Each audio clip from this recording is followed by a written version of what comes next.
설의 봄바람 불어있고 하나님 아버지 모셨으니 믿음의 반석도 든든하다. 우리 집 즐거운 동산이라. 고마워라 임마누엘 예수만 섬기는 우리 집. 고마워라 임마누엘 복되고 즐거운 하루하루. 어버이 우리를 보이시고 동기를 사랑에 뭉쳐있고 기쁨과 서름도 같으하니 한간의 초가도 천국이라. 고마워라 임마누엘 예수만 섬기는 우리 집. 고마워라 임마누엘 복되고 즐거운 하루하루. 고마워라 임마누엘 예수만 섬기는 우리 집. 고마워라 임마누엘 복되고 즐거운 하루하루.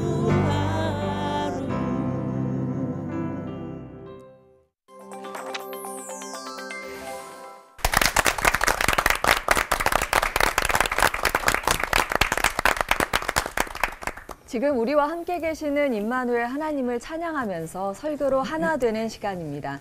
CBS 올포원, 저는 진행을 맡은 아나운서 장주희고요. 오늘도 따뜻한 패널분들 그리고 방청객분들 환하게 또 웃으면서 저를 맞아주셨습니다. 고맙습니다. 오늘 올포원의 주제는 매우 현실적입니다. 이 땅에서 아버지로 산다는 것이란 주제를 잡아봤는데요. 한 가정의 머리고 또 이 사회의 당당한 어른이어야 할 아버지들이 참 많이 힘든 세상을 살고 계십니다. 번위도 위상도 추락한 이 시대에 빠른 은퇴 또 가정에서도 소외되는 어디서도 마음 편하게 쉴 곳이 없는 우리 아버님들을 위한 시간입니다. 이 시대의 아버지들을 구해낼 방법은 없는지 세 분의 설교자께서 고민을 하고 또 설교를 준비하셨을 텐데요. 특별한 아버지 세 분을 모셨습니다. 저희 아버지 삼고 싶은 김동호 목사님 모셨고요. 인자한 아버지의 모범이실 것 같은 서정호 목사님, 그리고 예전에 딸 바보 아버지라고 고백을 하셨습니다. 지영은 목사님 자리하셨는데요. 이 세 아버지들은 이 땅에서 아버지로 산다는 것이 또 어떤 의미인지 잘 아실 것 같고, 또 하늘 아버지의 자녀로 산다는 것이 어떤지 잘 풀어주실 것 같습니다. 세 분의 설교를 차례로 들어보도록 하겠습니다.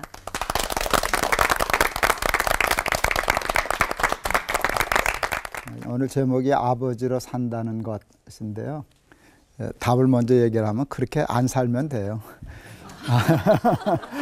꼭 구태여 뭐 그렇게 살려고 힘을 주니까 그런 게 아닌가 싶었습니다.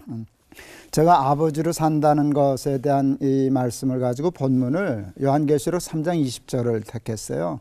제가 제일 좋아하는 말씀이에요. 내가 문 밖에 서서 문을 두드리노니 누구든지 내 음성을 듣고 문을 열면, 이 말씀이잖아요. 난 이게 너무 좋아요. 하나님이 우리한테 들어오고 싶어 하셔요. 왜 그런가? 그래야 내가 사니까. 당신이 나한테 들어와야 내가 사니까. 그리고 사실은 당신도 좋으시니까, 들어오고 싶으시니까 야, 나 들어갈게. 근데 또 내가 들어가야 네가 살아. 너 위해서 그러는 거야. 그러시는데 두드리고 안 들어오셔요. 그냥 나다 그러고 들어오시면 되잖아요. 하나님은. 하나님 뭐 두드릴 거 뭐가 있어요? 그냥 들어오면 되죠. 그런데 하나님이 두드리시고 기다리셔요. 열어주면 들어갈게. 내가 문 밖에 서서 두드리노니 음성을 듣고 문을 열면 그때 들어가겠다고. 이게 난 너무 좋았어요. 그걸 제가 청년 때 옆에다 썼어요. 하나님의 예의.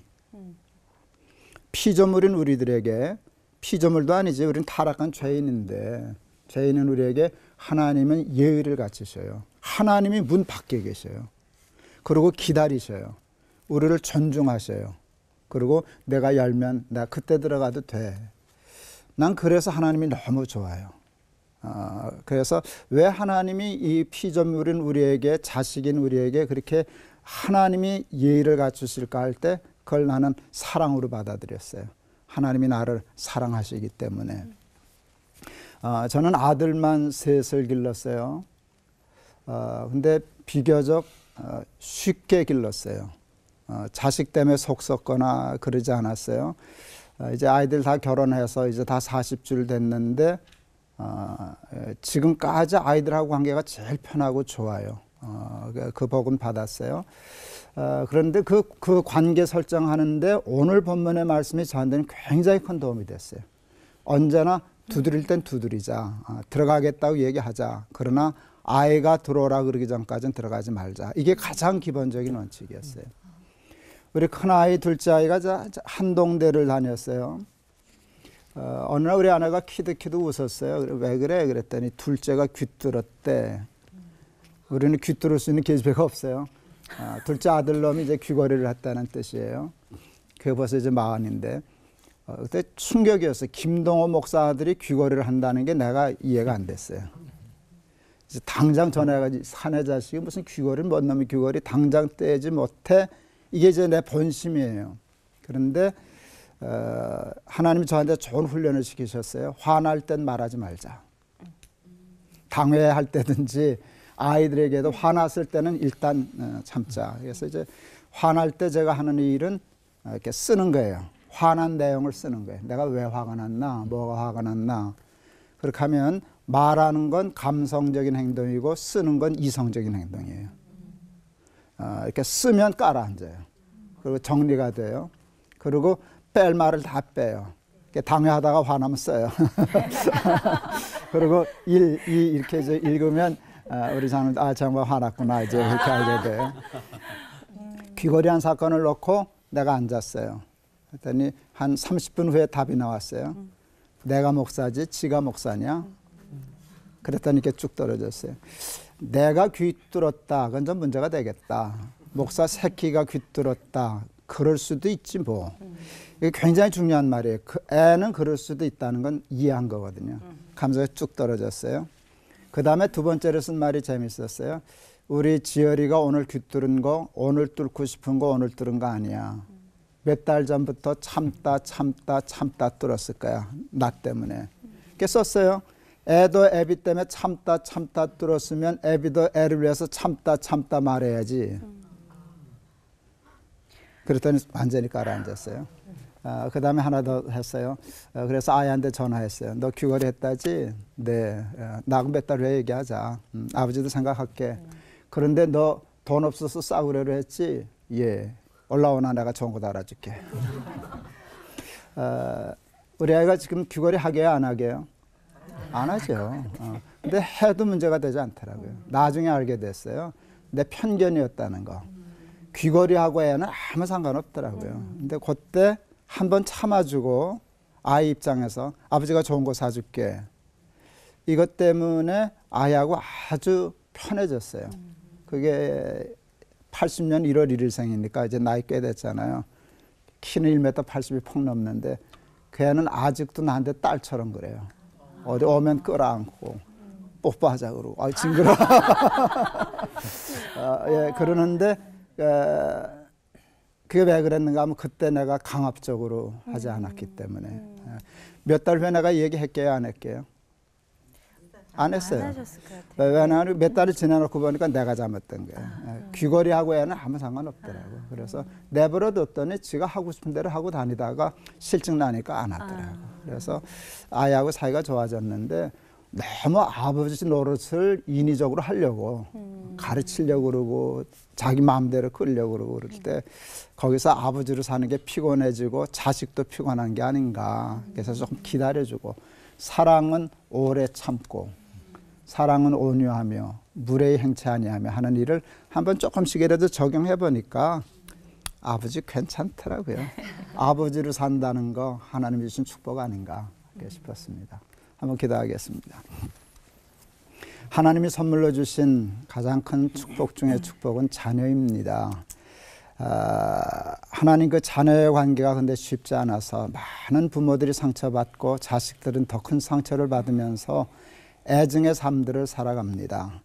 우리 하나님 아버지가 하나님 아버지 노릇하시는 것을 잘 보면서 우리의 아버지 되는 것을 배울 수 있게 도와주셔서 부모와 자식, 아버지와 아들, 아버지와 딸, 엄마와 아들, 엄마와 딸의 관계가 하나님과 우리의 관계처럼 아름다워질 수 있도록 축복하여 주옵소서. 세상의 모든 가정들을 축복하여 주옵소서. 예수 그리스도 이름을 받들어 기도하옵나이다. 아멘.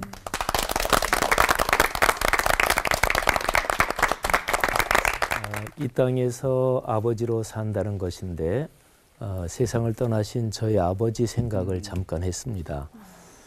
철이 조금 들면서 아버지도 울 수가 있구나 그런 걸 처음 느꼈을 때 그때 참 충격이었습니다. 저희 아버지는 평안도 분이시거든요. 어머님도 평안도 분이시고 근데 이북에서 내려오신 분들 다 그렇지만 할아버지 할머니 못 모시고 내려온 거 또 뭐 이런저런 것 때문에 저희 아버지는 예수를 늦게 믿으셨는데 6.25 때 같이 전투하던 군대 전우들하고 이 친목회가 있었어요. 근데 이제 어릴 때 아버지 친구들 오셔서 같이 얘기하시면 그 얘기 이렇게 듣는 게 참 재밌잖아요. 근데 언제나 술자 쓰시고 술 끝에는 우시는 거예요. 어렸을 때는 몰랐어요. 좀 크면서 할아버지 할머니 못 모시고 내려온 거 뭐 등등. 근데 제가 고등학교 때인가요? 뭐 기억이 되는데 그때 한번 아버지가 참 힘들어 하시는 거를. 근데 뭐 제가 딱 있는 데서 에이 아들이 있지만 나 힘들다. 저한테 그렇게 말씀하신 건 아니고 아버지가 힘들어 하셨는데 제가 그걸 본 거죠. 그때에 아버지도 힘드시구나. 이런 걸 제가 느꼈던 기억이 있습니다. 아버지로 살아간다는 게 뭘까? 저는 이 주제를 생각하면서 성경에서 제일 고민한 아버지가 누굴까? 그 생각을 했어요. 생각해 보니까 아브라함이었을 것 같아요. 특별히 이 제목을 이 땅에서 그리스도인 아버지로 살아간다는 것, 제목을 조금 이렇게 더 좁혀봤어요. 그랬더니 아브라함이 떠올랐습니다. 창세기 22장 2절에 이런 말씀이 기록이 되어 있어요. 하나님이 아브라함한테 명령하신 건데 이게 하나님이 감정이 상하셨나 봐요. 이 창세기 22장 2절에는 하나님의 감정이 막 묻어납니다. 내 아들, 내 사랑하는 독자 이삭을 데리고 모리아 땅으로 가서 내가 네게 일러준 한 산 거기서 그를 번제로 드리라. 여기서 하나님께서 내 아들, 내 사랑하는 독자 이삭. 하나님이 기분이 상하신 거지요. 하나님을 믿고 삶의 길을 걸어온 아브라함이 하나님이 100세 아들을 주시니까 온통 아들에 폭 빠져서 살았던 거죠. 하나님은 뭐 생각에도 없고 그 정도 됐을 거예요. 하나님이 아브라함의 믿음을 테스트하시려고 뭐 다 아는 대로 번제로 드리라. 이거는 죽여서 그래서 토막을 내가지고 불에 태워 드리라. 이런 거잖아요. 근데 창세기 22장 2절 그 다음에 22장 3절은 이렇게 기록이 되어 있습니다. 아브라함이 아침에 일찍 일어나 나귀의 안장을 지우고 두 종과 그의 아들 이삭을 데리고 번제에 쓸 나무를 쪼개어 가지고 떠나 하나님이 자기에게 일러주신 곳으로 가더니. 근데 이렇게 사건이 진행되지는 않잖아요. 이룰 수는 없는 거잖아요. 그러니까 하나님이 아브라함에게 내 아들을 죽여서 태워서 번제로 바쳐라. 그러니까 아브라함이 아이고 꽤 멀리서 그 제사를 드리라고 하시네. 그러면 아침에 일찍 일어나야 되니까 좀 일찍 자야겠다. 이러고 잤을 리가 없죠. 그러니까 창세기 22장 2절과 3절 사이에는 생략된 부분이 있는 거죠. 성경은 대개 방식이 그래요. 무지무지하게 거기에 무수한 사연이 들어있을 것 같은데 성경은 아주 심플하게 기록합니다. 이게 성경 기록의 특징 중에 하나입니다.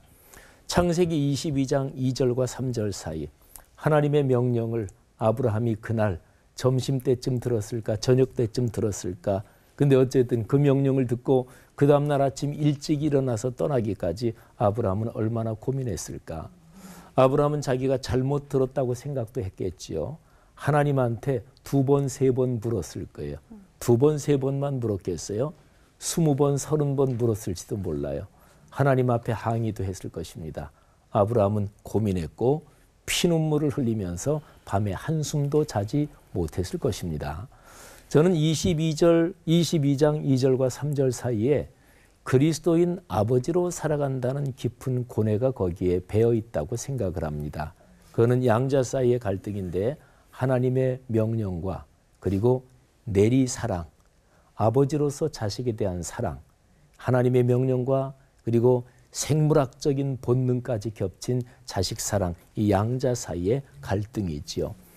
저희 교회 어떤 부모님이 계신데 그 아들 내외가 카나다로 공부를 하러 갔어요. 근데 아들 내외가 거기에서 원주민 선교라는 선교사님을 만났고 감동을 받았어요. 그래서 아들 내외가 부모님한테 연락을 했어요.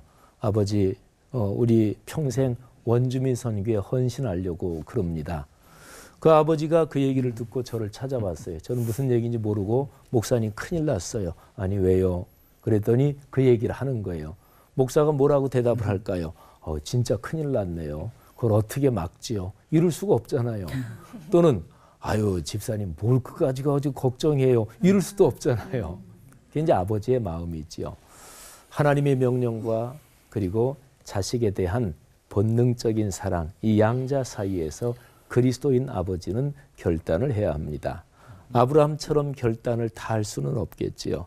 그렇다고 해서 하나님의 명령 심플하게 거절할 수도 없을 것입니다. 고민을 해야지요. 그래서 그냥 단순하게 이렇게 얘기하면 될 것 같아요. 이 땅에서 그리스도인 아버지로 살아가는 것 고민스럽지요. 그러면 됐지요. 고민 안 하는 게 더 문제 아닌가요? 그러니까 이 땅에서 그리스도인 아버지로 살아가는 것은 고민스러운 일인데 하나님 안에서 고민하며 그렇게 걸어가는 것, 그게 아버지의 길이다. 그런 생각을 했습니다. 기도하겠습니다. 하나님, 아브라함이 도무지 말로는 다 표현할 수 없는 고뇌와 또 깊은 절망 또는 하나님에 대한 원망, 온갖 복잡한 감정들 가운데 그 밤을 꼬박 샜던 것처럼 이 땅의 그리스도인 아버지들, 그런 상황에 있는 분들 많습니다. 하나님, 긍휼을 베풀어 주옵소서, 믿음을 주옵소서. 예수님 이름으로 기도 올립니다. 아멘.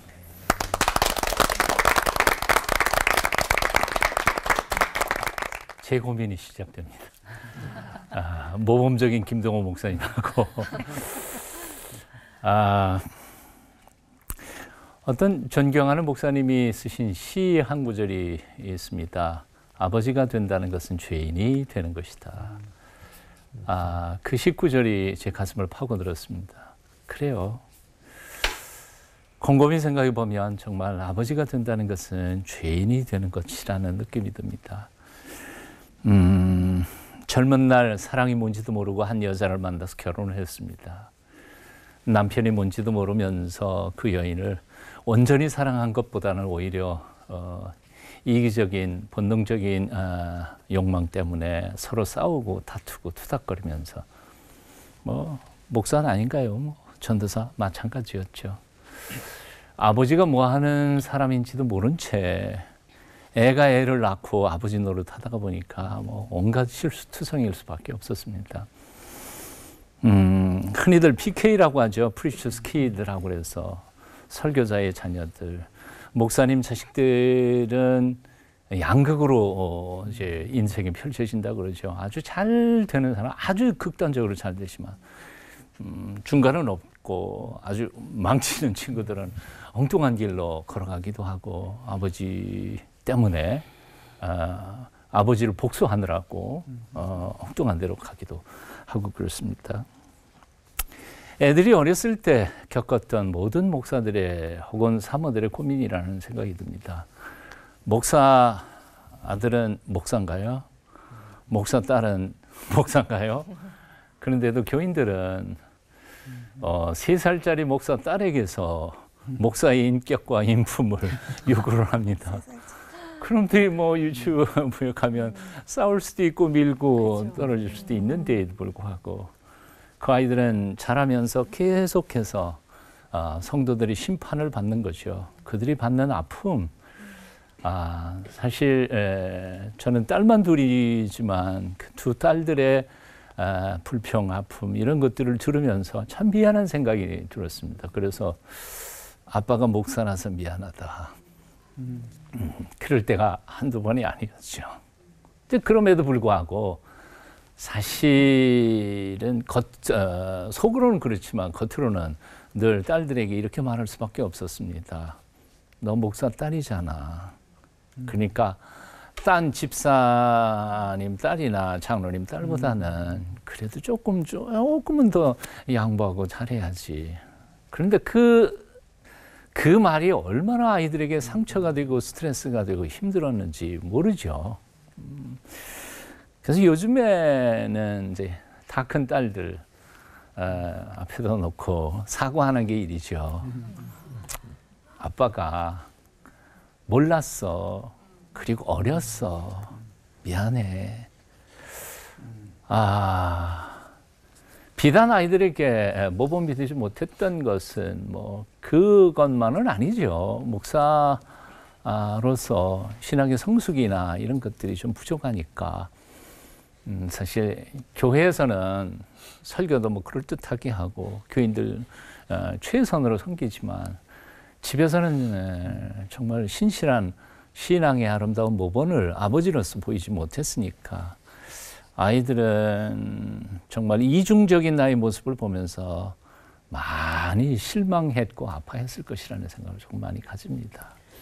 여하튼 아이들한테는 참 우리 김동호 목사님의 모범적인 아빠 모습하고는 전혀 닮지도 못해서 저는 사실 참 미안하죠. 이제 그러면서도 그러면 아빠 노릇한다는 건 너무 힘들고 어렵고 참 차라리 안 나는 게 낫다 그럴지도 모르겠습니다. 요즘 젊은 사람들은 그렇잖아요.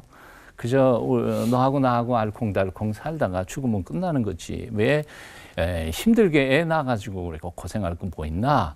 그렇게 생각하는 사람들도 있지만 사실은 그렇지는 않다는 생각을 봅니다. 왜냐하면요. 정말 전도사로서 목사로서 너무너무 힘들고 그야말로 얼마 전에 우리 김동호 목사님 말씀하셨던 것처럼 목사지만 전도사니지만 죽고 싶을 만큼 고통스럽고 어려운 순간에도 2살짜리, 3살짜리 딸내미의 이쁜 잠자는 얼굴 모습을 보다가 보면 내가 이래서는 안 되지. 그리고 용기를 얻고 꿈을 꾸고 그 아이들의 얼굴을 통해서 새로운 용기와 에너지를 얻을 때가 수도 없이 많았거든요. 난 그래서 이런 생각해봐요. 힘들죠. 요즘 애 하나 키우는 게 얼마나 힘듭니까?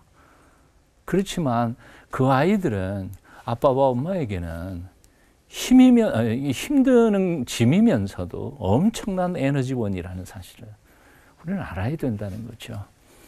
한 남자와 한 여자의 부부로서의 사는 행복, 거기에다가 그 두 사람의 사랑하는 자녀들이 보태는 행복은 숫자로 2, 3, 4가 아니라 수십 배의 하나님이 주시는 엄청난 축복이라는 사실을 경험한 사람만 안다는 겁니다. 제가 전에 목회하던 교회에 6.25 때 남편이 결혼한 지 3개월 만에 학도병으로 끌려가셨습니다.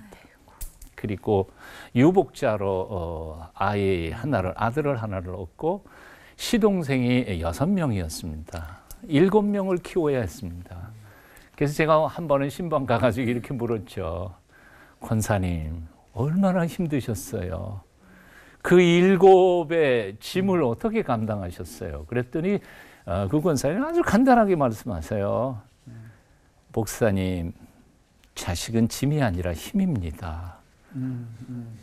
그 자식 때문에 내가 살아남았습니다. 그런 거죠. 막내가 박사학위를 받고 그 대학 교수님, 지도 교수님이 이렇게 묻더래요. 너 세상에서 누구를 제일 존경하냐? 자기는 주저하지도 않고 우리 아빠를 존경해요. 그랬다는 말을 전해 듣고는 세상에 어느 누가 나를 칭찬한 것보다 나는 그날은 너무너무 행복했습니다. 자식, 정말 힘인 것 같아요. 영성가 헨리 나우에는 아주 유명한 책 한 권을 썼죠. 돌아온 탕자의 귀향이라고 하는 거죠. 그 속에서 렘브란트라고 하는 사람이 누가복음 15장의 탕자를 묵상하면서 그려놨던 그 그림을 페테스베르크의 미술관에서 3일 동안이나 하루 종일 묵상하고는 책을 한 권 쓴 거죠. 그 내용은 주로 이런 겁니다. 헨리 나우에는 자기가 탕자라고 생각했던 겁니다. 근데 그것도 맞죠. 아버지 집을 떠나서 신부로서 한평생을 전 세계를 돌아다니는, 자기는 집만을 그리워하면서 살았던 하늘 아버지의 집에서 신부로서 그렇게 살았지만 사실은 세상을 떠놀면서 영적으로 방황했던 자기는 탕자였다고 고백합니다. 근데 어느 순간에 어떤 분을 만나서 이런 얘기를 듣습니다. 신부님은 탕자가 아니라 큰형 같은 애예요. 아버지 집에서 아버지 하나님을 섬긴다면서 집 나간 사람들을 정죄하고 심판하고 질투하고 그렇게 살고 계시지 않습니까? 깨달아 보니까 자기가 큰형이었더라는 거죠. 근데 나이가 들어가면서 차츰차츰 손의 힘도 눈도 어두워져 가면서 어느 순간인가 자기가 아버지가 되어 있음을 깨달았다는 겁니다. 그리고 아시는 것처럼 토론토 주변에 있는 주변 조그만 봉사 단체에 들어가서 10년 동안 머물면서 나도 모르게 내가 아버지가 되어 있구나 한 것을 발견한 겁니다. 그렇습니다. 너나 할 것 없이 우리는 탕자라고 말하지만 어느 순간인가 우리가 큰 형이 되어 있어서 교회를 지키고 있고 신앙생활을 너무 잘하는 것 같지만 사실은 아직 돌아오지 않은 사람들에게 시기 질투하고 정죄하고 있지 않는가 하는 생각이 들고요. 어느 순간인가 나이가 들고 보니까 내가 아버지가 되어 있다는 사실을 깨달았습니다. 아버지가 되고 나니까 우리 아버지의 마음을 조금은 이해할 수 있는 것 같고요. 그리고 하나님 아버지의 마음을 너무너무 잘 알 수 있게 되어서 만일 내가 아버지가 되지 않았더라면 이런 영적인 깊이로 하나님 아버지를 내가 만날 수 있었을까? 이것도 역시 아버지됨의 축복이라는 생각을 해봅니다. 사실은 아버지로서 품어야 할 사람들이 많은 지금 이 나이에 이제는 탕자, 큰형 말고 이제는 하나님께서 내게 보내주신 사람들을 품는 힘도 없고 능력도 없지만 그저 그들에게 따뜻한 마음을 전하는 그 렘브란트의 그림 속에 나오는 힘없는 노인, 그러나 아들을 기쁨으로 맞아주는 아버지로서 남은 삶을 살아가야 하지 않을까 그런 생각을 해봅니다. 기도하겠습니다. 영원한 참된 아버지 하나님, 우리가 성숙한 아버지로 하나님 아버지의 마음을 이해하며 그렇게 남은 삶 살아가도록 은혜 베풀어 주시옵소서. 예수님 이름으로 기도합니다. 아멘.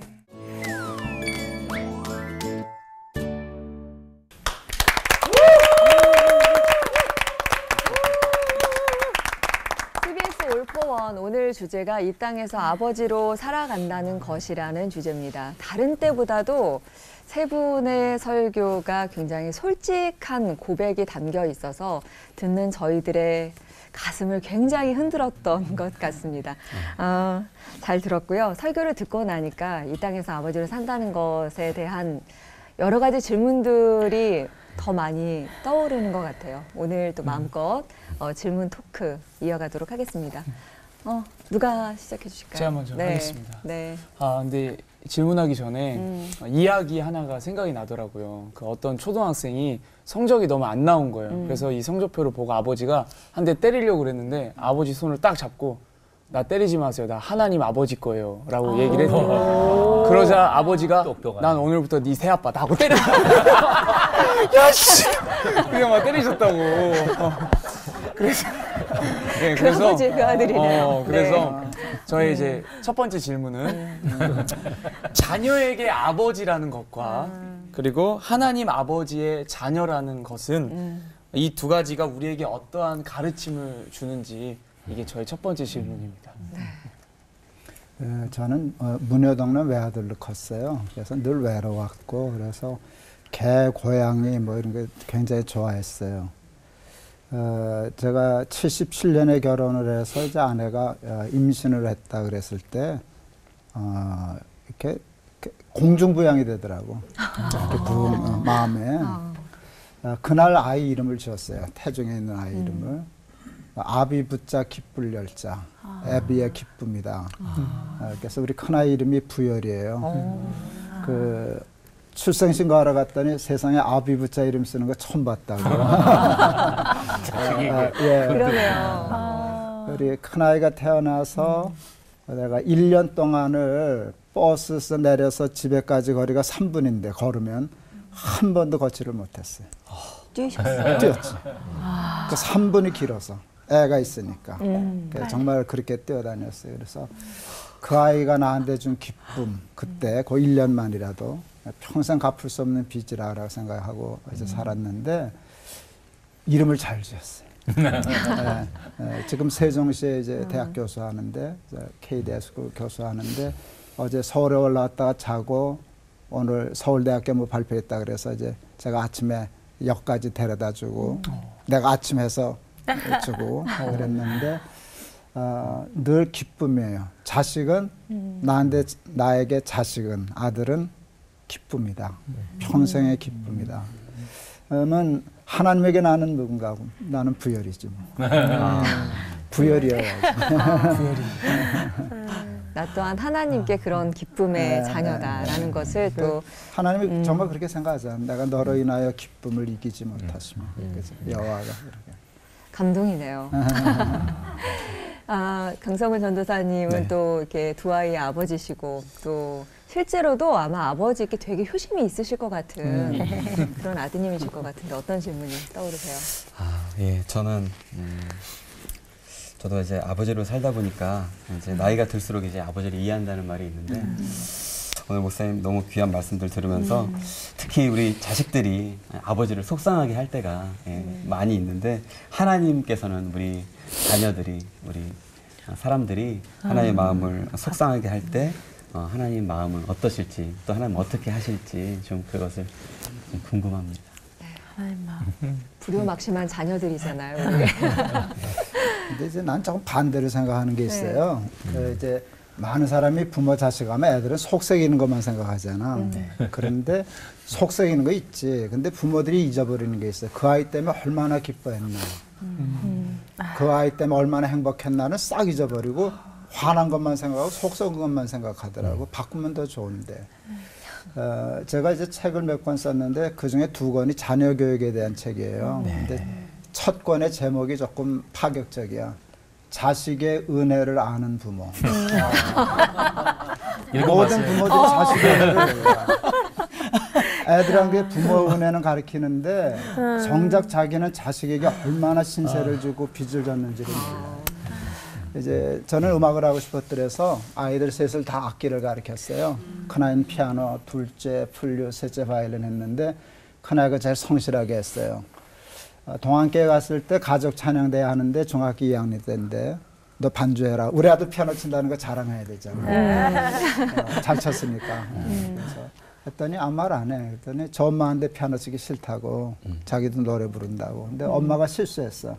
야 임마 아버지가 그냥 열심히 돈 벌어다가 월급 타다가 너 공부시키고 피아노 가르쳤는데 그것도 안 하냐?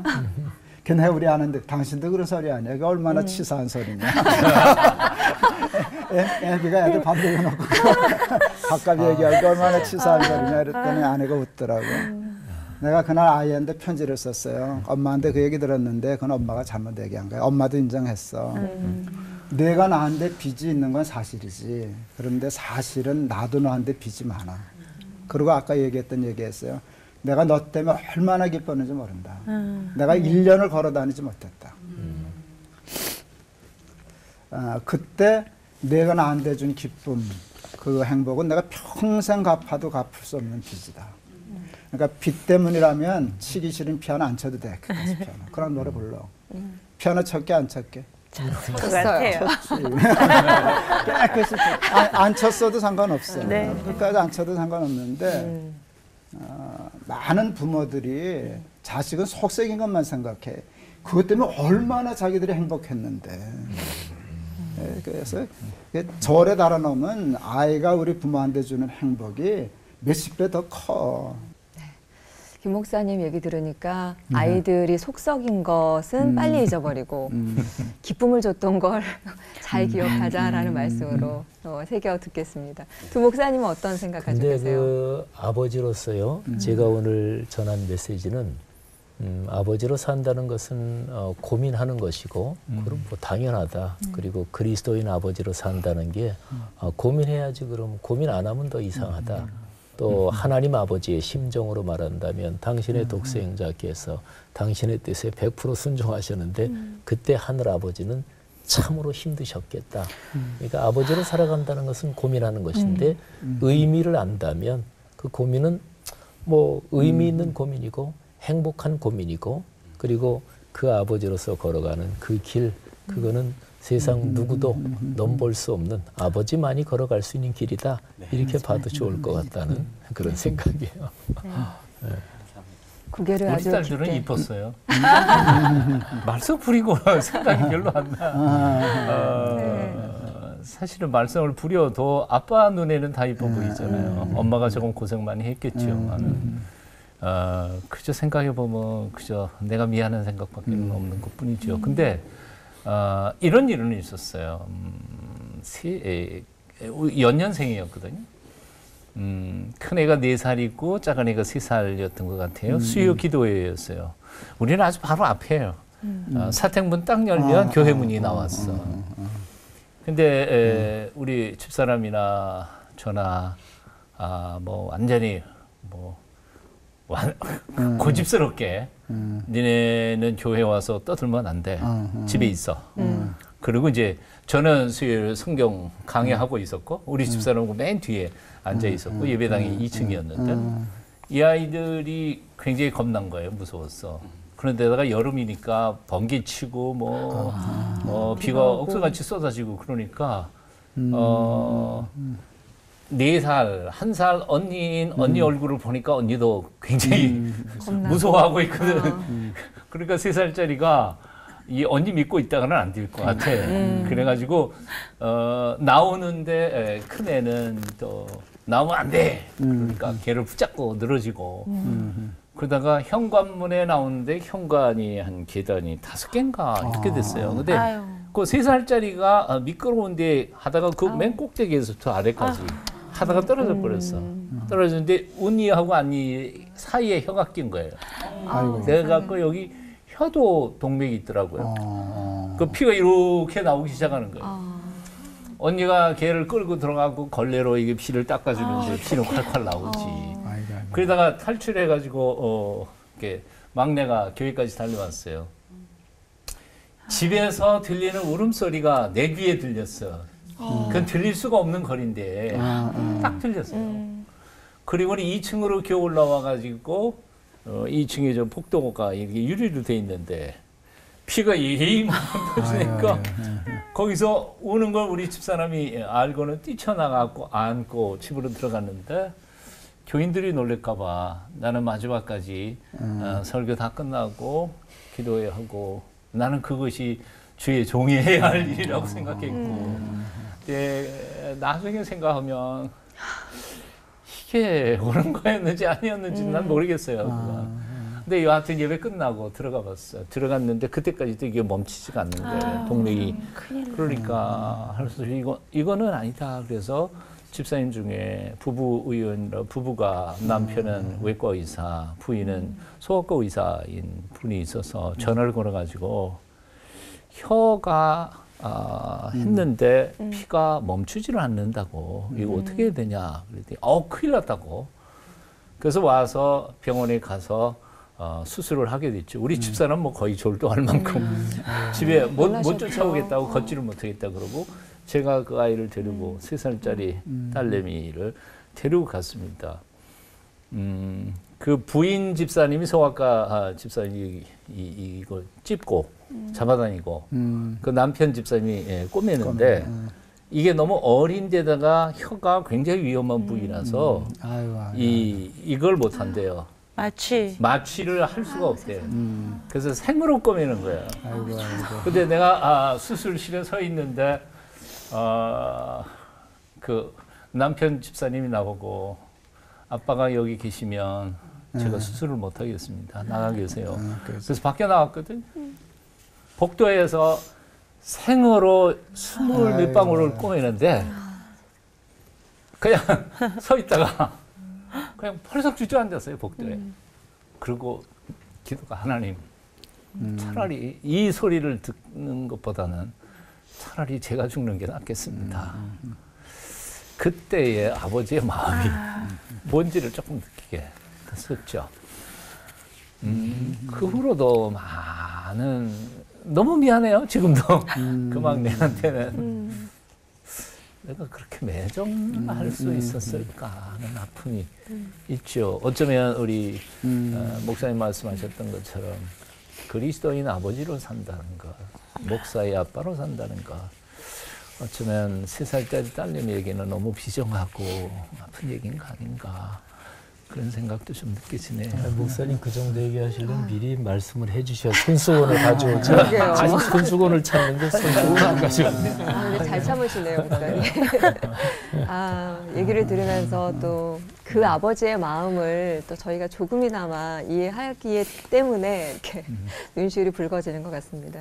근데 저는 이 땅의 아버지들을 보면서 참 안타까운 점이 이렇게 사랑으로 자식들을 품고 키워주시는데 자식들이 어릴 땐 괜찮은데요. 품 안의 자식이라고 커가면 아버지들이 너무 외로워지는 거를 많이 주변에서 보게 돼요. 그래서 이 땅의 아버지들이 좀 더 외롭지 않게 사실 수 있는 방법은 없을까라는 좀 실질적인 궁금함이 좀 떠오릅니다.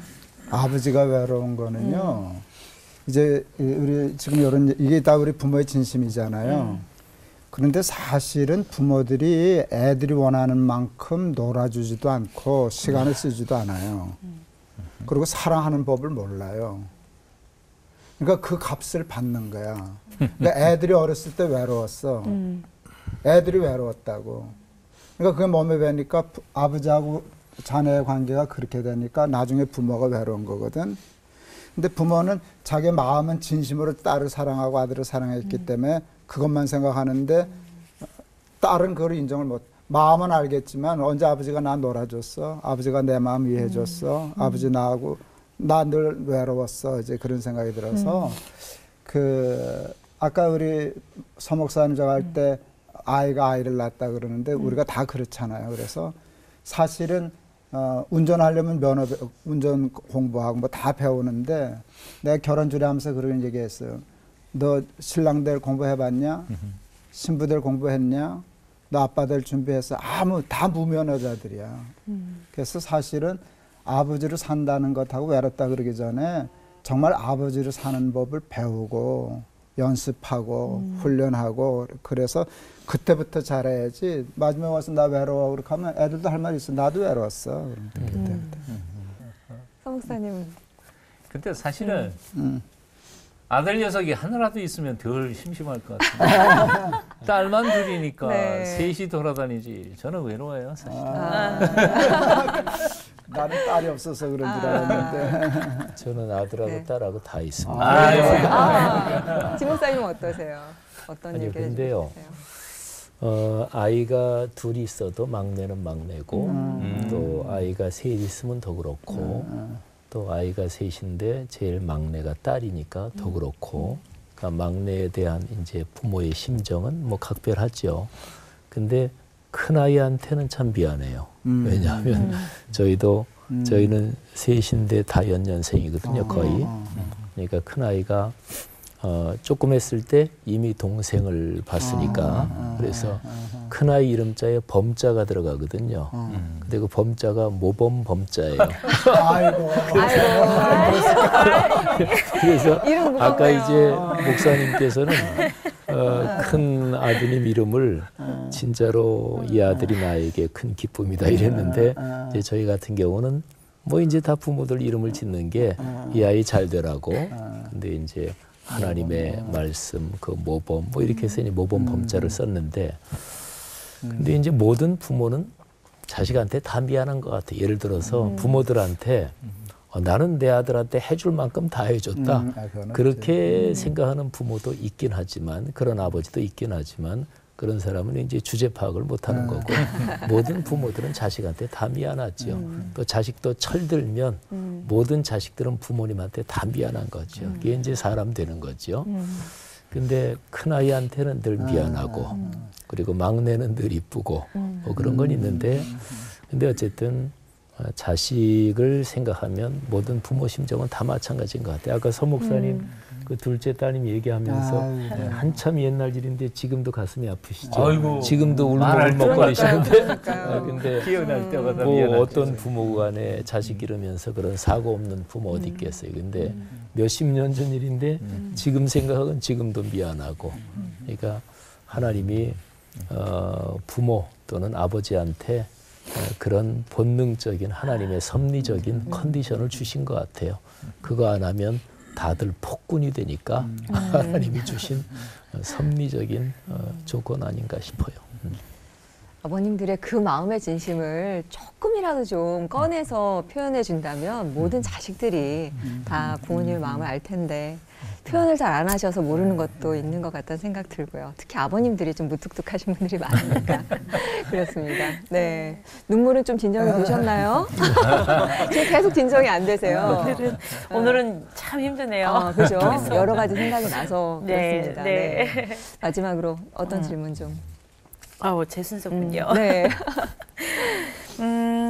가장 본이 되는 아버지상, 뭐 설교 중에도 말씀은 하셨지만 한 분씩 가장 본이 되는 아버지상, 가족상이 있다면 어떤 성경에 나오는 분들이 있을지 참고가 될 분들을 한 분씩 이렇게 한번 말씀해 주셨으면 좋겠어요. 네.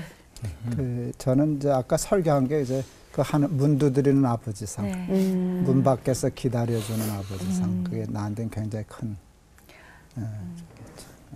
제가 아까 이제 아브라함 설교를 했잖아요. 근데 목사로서 그 설교도 하고 그러는데 너무너무 아들 이삭을 사랑했다?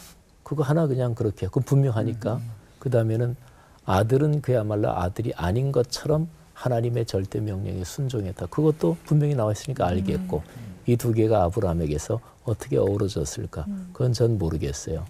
근데 모르겠어요. 한 10년, 20년쯤 더 지나서 뭐 더 오래 살아서 나이가 더 들면 지금 뭐 더 들면 그걸 혹시 제가 살아가면서 이해할 수 있을지는 모르겠는데 그래서 질문에 대답한다면 아브라함 다 이해는 안 되지만 그 누가복음 15장에 있는 말씀이 보통은 탕자의 비유라고 그러잖아요. 근데 탕자의 비유가 아니라 기다리는 아버지의 비유이죠.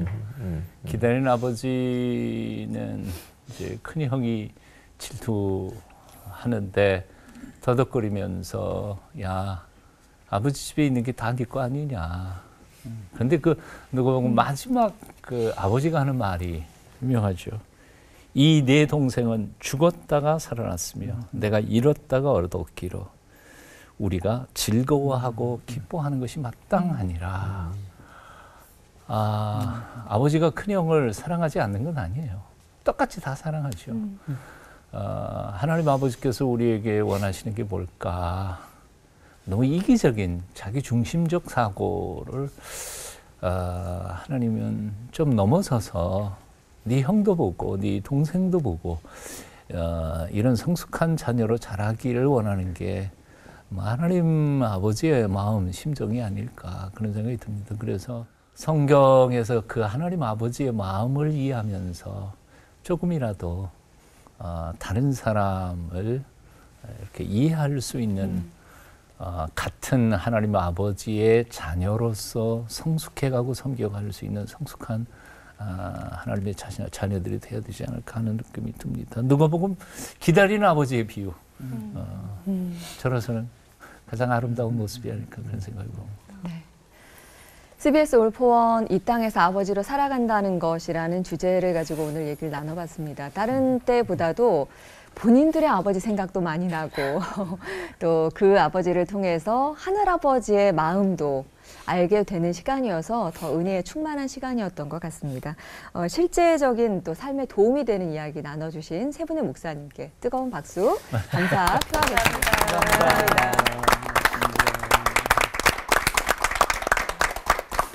우리에게 가장 목마른 한 가지 주제를 가지고 세 분의 설교를 통해서 해답을 함께 고민해보는 시간 CBS 올포원. 다음 시간 주제는 이 세상 모든 사람이 좋아하는 돈에 대한 이야기를 좀 나눠볼까 합니다. 근데 문제는 하나님께서 책임이 따른다고 말씀하시는 11조와 돈의 가치를 따져보려고 하는데요. 지금 이 문제로 갈등하시는 분들도 또 많이 계실 것 같고 자라나는 자녀들에게 어떻게 재정교육을 시켜야 될까 고민하는 분들도 계실 것 같습니다. 다음 주 올포원 절대 놓치지 마시기를 바라겠습니다. 자, 오늘 끝인사는 하늘아버지가 주시는 커다란 은혜에 힘입어서 다음 한 주 아버지들에게 가족들에게 더 잘하기로 약속하면서 외쳐보기로 하죠. 네. 네. 설교로 하나 되는 시간 올포원!